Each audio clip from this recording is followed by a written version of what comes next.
novo Código de Processo Civil foi sancionado em 16 de março de 2015. Ele trouxe uma série de mudanças.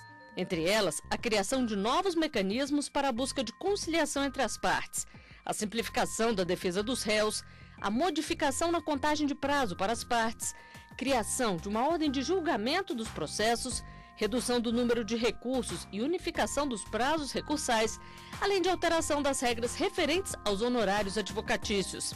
E entre as principais novidades está a obrigatoriedade dos precedentes.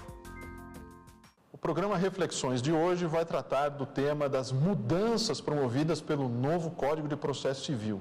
Especificamente, vamos tratar da mudança do sistema jurídico brasileiro. Para isso, contamos com a presença da consultora jurídica da TV Justiça, Gisele Reis. Tudo bom, Gisele? Como vai? Olá, André. Será que nós vivemos uma era de valorização dos precedentes como fonte do direito? Vamos discutir isso. E, para tanto, contamos com a presença de dois convidados. Vejam quem são eles. Luiz Peroba é advogado de direito tributário. Daniela Zagari é advogada de direito tributário e mestre em direito processual civil pela Universidade de São Paulo. Bom, agradeço a presença dos nossos convidados e, dando início então à nossa discussão, queria ouvir um pouquinho sobre se houve realmente uma mudança, não é, do nosso sistema pela introdução do novo Código de Processo Civil. Quer dizer, será que o novo Código de Processo Civil nos fez já nos aproximarmos mais do sistema de common law ou há um caminho ainda longo a ser percorrido? Como é que, Daniela, você vê isso? Sem dúvida que nós estamos em franca evolução. Se dizesse uma grande aproximação para um sistema de common law, me parece que nós, quero ouvir também o que pensa o Peroba, mas um sistema de franca aproximação, eu diria que nós temos um sistema próprio. E vamos caminhando cada vez mais para um sistema de precedentes, mas temos ainda um longo caminho a percorrer. Certamente que o novo Código de Processo Civil traz aqui uma série de ferramentas de aprimoramento que já vem num sistema de evolução, já desde o Código de 73, já com todas as reformas que foram implementadas no novo Código ao longo dos últimos anos, também com a Emenda Constitucional 45, já com o sistema do recurso extraordinário. Quais são as principais inovações que eu vejo introduzidas pelo novo sistema? Uma melhor sistematização em favor dos precedentes. Agora, eles são obrigatórios. Eu não diria vinculantes, porque o nome vinculantes, ele sugere algo quase que automático. Uma força, eficácia erga omnes, uma força automática mesmo. Agora, o obrigatório não. O obrigatório, ele vincula os demais tribunais. Daniela, uma coisa que me chama a atenção, e eu queria ouvir a opinião do Dr. Luiz Peroba, é porque jurisprudência a gente sempre teve, né? Então, tanto os magistrados, eles usam a jurisprudência para poder fundamentar suas decisões, os advogados também colocam essas jurisprudências para poder fundamentar suas argumentações, mas agora com o Código de Processo Civil nós temos a questão dos precedentes, que me parece que é algo bem diferente. E, como a Daniela pontuou, é algo obrigatório, porque enquanto a jurisprudência, você tinha aí o livre convencimento do magistrado e ele poderia, inclusive, fundamentar que naquele caso concreto não seria a hipótese de aplicação daquela jurisprudência. Isso muda com a questão dos precedentes do novo Código de Processo Civil? Gisele, eu acho que aí está justamente a mudança do sistema. A gente, evidentemente, tratava ou lidava com os precedentes, mas de modo persuasivo. O precedente era mais um elemento que os juízes levavam em consideração para organizarem seus raciocínios, para definirem os caminhos que queriam decidir, ou queriam utilizar nas suas decisões. Agora, pela reforma do Código de Processo Civil, existem, de fato, dispositivos legais que determinam a maneira como esses precedentes devem ser utilizados. Existe uma vinculação aos precedentes estabelecidos em casos pregressos, se a matéria de fato for a mesma, se ela for similar. Então, é aí que a gente diz que o sistema jurídico, a partir de um comando legal, a partir da reforma do novo Código de Processo Civil, mudou efetivamente o sistema jurídico brasileiro. Agora, a Daniela tocou num assunto que eu também acho muito importante a gente tentar discutir, pelo menos um pouco, que é a questão e você acabou de falar isso ao final, a questão da vinculação. É porque com a reforma do judiciário, o que houve foi, digamos assim, a apropriação dessa expressão para circunstâncias nas quais é possível apresentar reclamação ao Supremo em havendo discordância de uma decisão que tenha efeito vinculante. A gente olhando os dispositivos que tratam, né, dos precedentes no novo Código de Processo Civil, a gente percebe que não está lá o efeito vinculante, né? Como você mesmo colocou, os juízes são obrigados a observar. O Código fala do dever de coerência e integridade que agora os magistrados devem também adotar. Então, são coisas distintas, não é isso? Quer dizer, pelo menos, para mim, eu estou vendo como coisas distintas. Nem sempre o precedente será vinculante no sentido da emenda constitucional da reforma do Judiciário. Pode até ser que seja. Quer dizer, aquilo que nós já tínhamos a partir de 2004, com a reforma, né? com a emenda da reforma, aquilo que nós tínhamos no Supremo, proferindo decisões com efeito vinculante, né? Isso também se constitui em precedente, claro, sem dúvida alguma, né? Mas o novo Código, ele acrescentou outras hipóteses de precedentes, né? Outros julgamentos, até por vezes isolados, isso é um ponto importante, que vão servir também de precedentes. Então, a gente tem aí precedentes vinculantes, digamos, no sentido estrito, que é o que, digamos, seria o constitucional, e precedentes que são obrigatórios pelo novo Código. E que seriam, de toda forma, eles teriam autoridade e imperatividade de serem aplicados. Teriam, até porque o Código dá um mecanismo que é o de conceber falta de fundamentação caso se alegue um precedente. Esse era o ponto que eu gostaria de tocar, André. Eu acho que a questão é muito relevante. Ela pode parecer não tão importante, pode parecer simplesmente uma questão terminológica, mas mais do que isso, eu acho que é justamente a cultura que foi implementada. Então, acho que isso está muito mais relacionado à maneira como os juízes daqui para frente têm que exarar suas decisões. Eles têm que exarar suas decisões levando em consideração os precedentes existentes, e isso tem que estar muito bem detalhado nas suas decisões em relação aos fatos que ele está examinando. Sim. Ele não pode mais passar por cima dessas questões quando dá uma decisão, ou não fazer a conexão correta entre os fatos que ele está examinando e uma matéria que já foi apreciada por um tribunal superior. Então, quando a gente trata da questão da vinculação, acho que você tem razão, a vinculação não significa dizer aplicação imediata ou automática, mas significa dizer que aquilo tem que ser abordado pelo juiz, se os fatos forem similares ou semelhantes, para que alguém possa fazer a devida reclamação. Esse sistema cria uma espécie de determinação ao judiciário, porque o próprio sistema cria esses mecanismos. Então, por exemplo, no artigo 927, em que há todo aquele rol de decisões que são de observância obrigatória pelos demais tribunais, o sistema cria mecanismos segundo os quais, se essas decisões não forem observadas, o jurisdicionado, as partes, têm como buscar a imposição dessas decisões, por exemplo, pela via da reclamação. Sim. Ou então em situações nas quais a corte não vai dar seguimento a um determinado recurso se ele estiver em contraposição a essa determinada decisão. Em relação a essa questão dessa obrigatoriedade, isso se dá em relação ao resultado daquele caso concreto ou aos fundamentos que levaram aquele resultado? Essa é uma grande idiosincrasia ainda, me parece, do nosso sistema, porque me parece que o sistema é vocacionado para que seja em relação aos fundamentos determinantes. Essa é a ideologia do sistema. Mas, tal como ele vem sendo aplicado, acho que nós temos uma questão aí muito grande de mentalidade, até por essa migração aí de um sistema meio híbrido de civil law, que não era muito civil law, para um sistema de common law, que não é muito common law, é um sistema bem brasileiro, né? E acaba que na prática, e a gente pode dar alguns exemplos aqui, acaba que na prática nós temos uma realidade na qual o ideal seria um sistema no qual os fundamentos determinantes, que é justamente aquele sistema no qual os precedentes pudessem ser aplicados a outros casos nos quais os fatos são os mesmos, então os fundamentos deveriam ser também aplicados, mas é muito difícil ainda identificar, no exame de cada caso concreto, situações em que quais são esses fundamentos determinantes. Então, acaba que quando nós vamos examinar alguns casos, o que se extrai deles é simplesmente aquele resultado prático, específico, sem que se consiga identificar quais foram os fundamentos determinantes. E quando um precedente, ele está intrinsecamente, digamos, consistente para oferecer aquilo que ele precisa oferecer, né, como precedente. Porque um precedente, qualquer decisão judicial, a pergunta é essa, qualquer decisão judicial será um precedente dentro daquelas categorias que o Código de Processo indicou?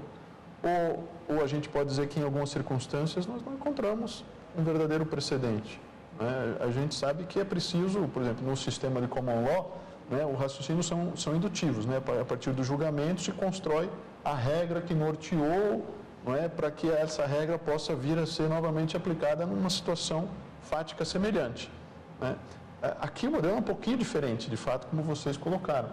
Então, será que a gente vai ter dificuldades e vai ter uma, digamos, uma porta, uma alternativa para dizer, olha, em dadas situações, não se constituiu o precedente, apesar do que diz o Código de Processo Civil? Eu acho que a gente teria que rever as nossas grades curriculares dos cursos de graduação e pós-graduação para que a gente fizesse um estudo sobre aplicação de precedentes e alguma coisa relacionada a direito comparado, porque a maneira como a gente constrói as decisões no Brasil, elas são sempre voltadas, em primeiro lugar, à interpretação da lei. Esse é o foco, esse é o olhar do juiz de civil law. Ele está acostumado a fazer isso. Somos ensinados assim. Somos ensinados assim. E o fato é que se a gente vai migrar para um sistema de precedente, da maneira como o código foi construído agora, passa a ser fundamental, em primeiro lugar, descrever que fatos estamos examinando para depois fazer uma construção dos raciocínios jurídicos a partir dos argumentos que as duas partes apresentam no processo. A gente não encontra as decisões construídas dessa forma. E aí a primeira dificuldade que a gente tem, aí você tem razão, é identificar o que é só uma decisão isolada ou o que é uma construção de um raciocínio que vai ser seguida a casos análogos, similares ou de fatos muito parecidos. Então, a própria construção das decisões, ou pelo menos da maneira como nós estamos acostumados, elas não vão permitir a aplicação ou a identificação de um precedente se elas não forem minimamente alteradas. Se uma decisão específica para um caso concreto é uma decisão, se ela for consistentemente aplicada, ou se existir um racional sendo aplicado em diversas decisões, mesmo que com fatos similares, ela passa a ser um precedente, ela passa a ser uma jurisprudência, aí sim, orientando a corte nos processos seguintes. Bom, vou pedir licença então aos nossos convidados, a gente vai para um breve intervalo e voltamos logo a seguir com o programa Reflexões.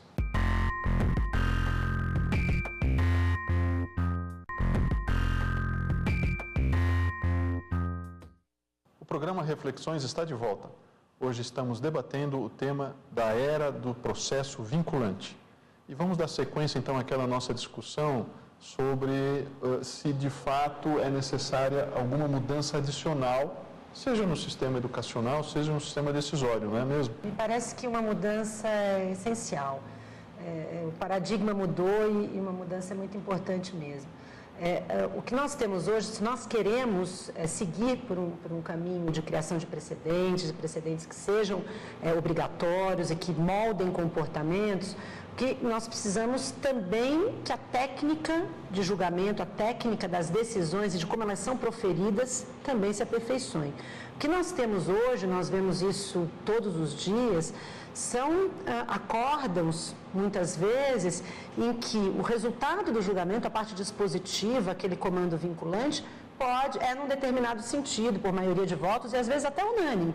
Mas a fundamentação da decisão, aquilo que os ministros ou os desembargadores adotam como razões de decidir, são, na maioria das vezes, os mais diferentes possíveis. A ideia do sistema é induzir comportamentos, a decisão precisa estar voltada para isso, ela precisa estar sempre preparada para que isso possa acontecer. Qualquer indicação da doutrina anglo-saxã vai, de alguma maneira, sugerir que se faça uma redação direta, objetiva, com um alinhamento de raciocínio para que as pessoas possam compreender a decisão. Me parece que uma das vantagens, né, desse sistema de precedentes tem a ver exatamente com a questão da segurança jurídica, né? A partir do momento em que, eu acho que tem vários reflexos. Um deles seria essa questão da segurança jurídica, da possibilidade de se ter um entendimento, né, que seria obrigatoriamente seguido pelas demais instâncias e pelos demais magistrados em relação a um determinado ponto, para evitar decisões conflitantes, decisões contraditórias em relação a situações fáticas idênticas. Então, esse ponto, né, sobre essa questão da segurança jurídica e acaba refletindo também na questão da própria celeridade da prestação jurisdicional, porque a partir do momento em que você já sabe qual é a decisão, né, qual é o precedente que deve ser aplicado, isso já intimida, inclusive, e evita aventuras jurídicas, por exemplo. Quais seriam, então, as vantagens e desvantagens da adoção desse sistema de precedentes?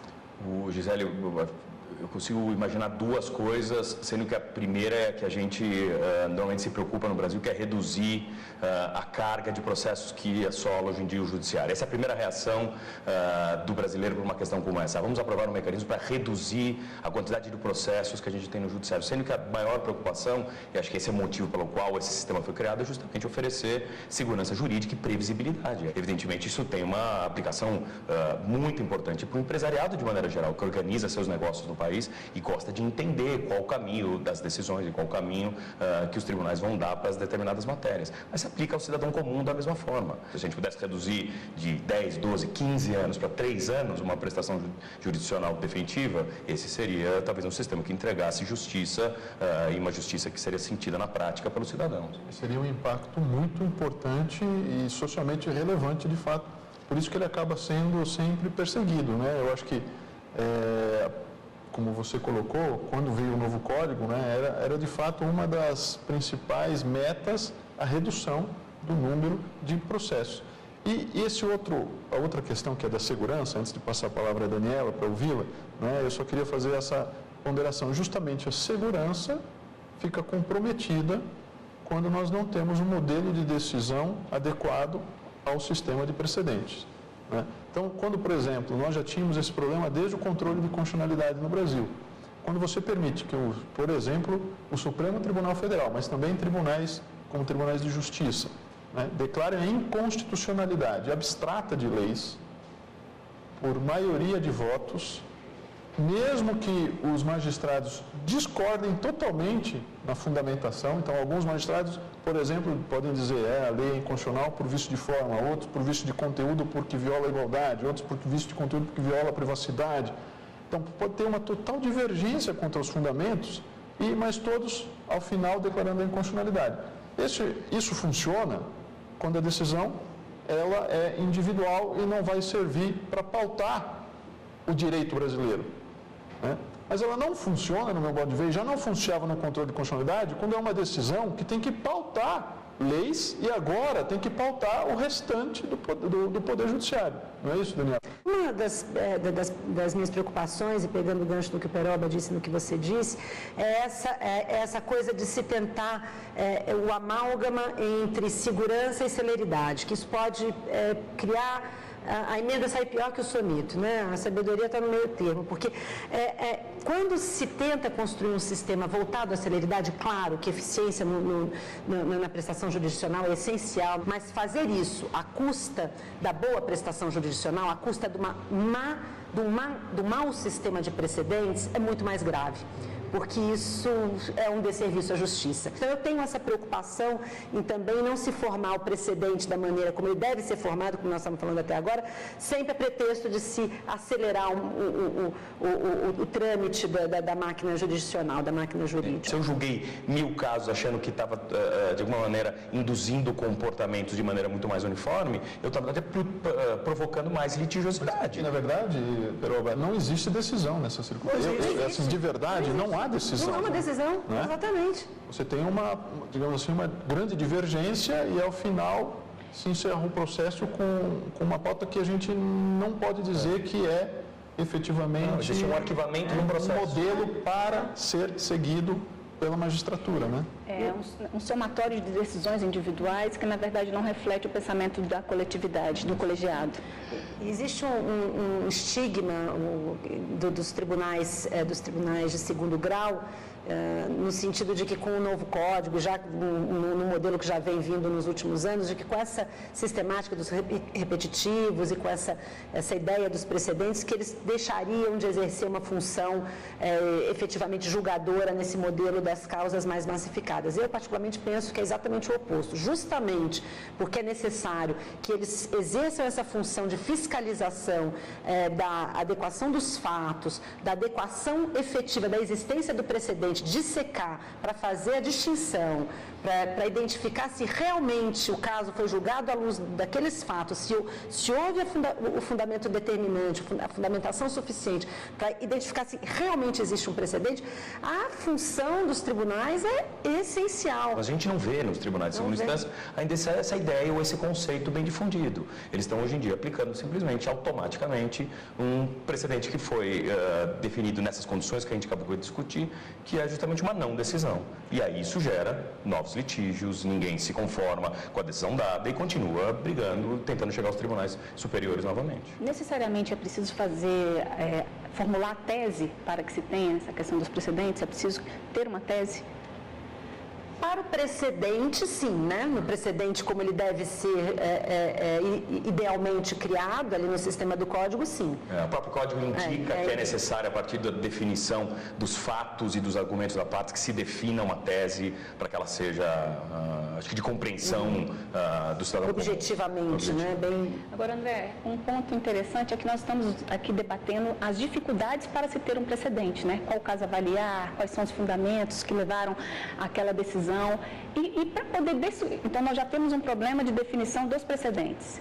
E como é que seria, então, para a desconstituição de um precedente, né, estabelecido? Né? Como demonstrar para o tribunal que é hora de mudar, que é preciso rever aquele precedente que foi firmado? Porque nós já temos uma dificuldade na questão da formação dos precedentes. E como alterar, né, um precedente formado? O tribunal pode fazer de ofício, mas acho que também os advogados, os operadores do direito, surge com esse sistema de precedentes uma mudança um pouco de paradigma na função do operador de direito, né? Existe uma obra doutrinária que é a mudança no ônus argumentativo nos tribunais a esse respeito, que é um pouco a demonstração de que todas as circunstâncias de fato e de direito já não estão mais presentes como estavam no momento da formação daquele precedente. Um exemplo típico é o caso tributário da substituição tributária, do ICMS substituição tributária. Uma das razões para se mudar o entendimento, o Supremo tinha um determinado entendimento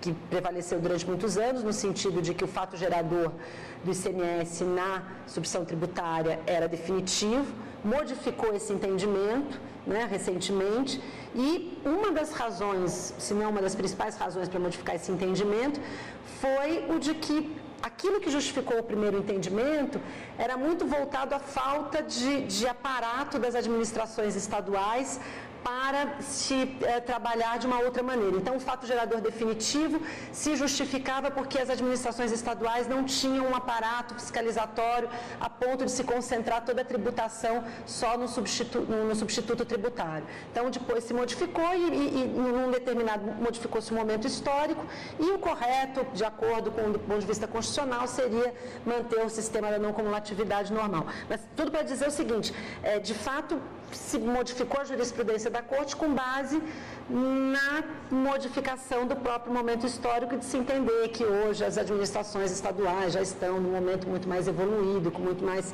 um aparato técnico e tecnológico, uma sensibilidade muito maior. E isso é função tanto de ofício das cortes judiciais como dos próprios advogados e das partes de demonstrar toda essa mudança social, política, econômica a justificar uma modificação. Essa é uma discussão muito importante, mas o programa Reflexões chegou ao seu fim. Queria agradecer a presença da consultora jurídica da TV Justiça, Gisele Reis. Muito obrigado, Gisele. Agradecer a presença dos nossos convidados, Dr. Luiz Roberto Peroba, muito grato. Doutora Daniela Zagari, muito obrigado pela participação. E agradecer a você que nos acompanhou até agora. Quem quiser rever o programa pode acessar o site da TV Justiça, www.tvjustiça.jus.br. Muito obrigado e até o próximo programa Reflexões.